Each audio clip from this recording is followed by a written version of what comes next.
করেছে। তো আমরা হচ্ছে সেই তাদেরই প্রতিনিধি, এটা কোনো রুটিন গভর্নমেন্ট না।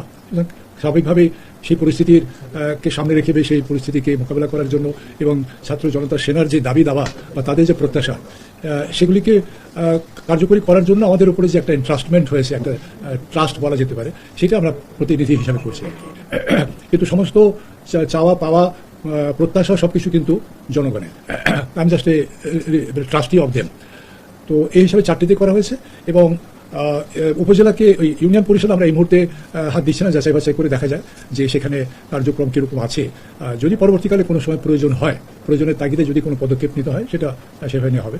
আর যেটা প্রত্যেকেরই একটা অ্যাংজাইটি ছিল যে দৈনন্দিন কাজগুলি, যেমন বার্থ রেজিস্ট্রেশন, ডেথ রেজিস্ট্রেশন আর অন্যান্য কাজ যেগুলি ছিল দৈনিক যেটা করতে হয়, খাদ্যের বিনিময়ে কাজ, কাবি খাজিরাকে বলা হয় কাজের বিনিময় খালি, সরকার উল্টা বলে ফেলেছে।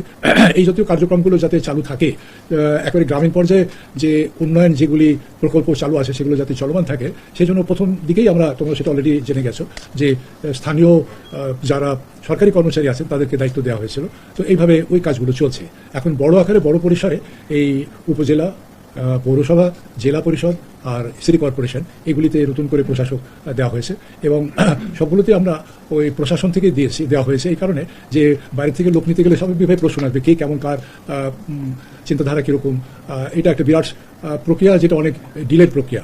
তো ফর দ্য টাইম বিং ওখানে দেখবে যে ওখানে লেখা আছে আনটিল ফার্দার অর্ডার, অর্থাৎ এই পরিবর্তিত অবস্থায় যদি কোনো পরিবর্তন আনার প্রয়োজন হয় বর্তমান যে ব্যবস্থা করা হয়েছে তাহলে সেই ব্যবস্থা নেওয়া হবে। তো এই হচ্ছে বর্তমান।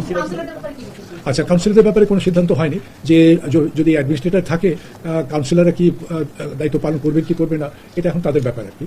কিন্তু মূল হচ্ছে যে যেখানে মেয়রের জায়গায় প্রশাসক, চেয়ারম্যানের জায়গায় প্রশাসক, তারা এই সমস্ত দায়িত্ব পালন করবে।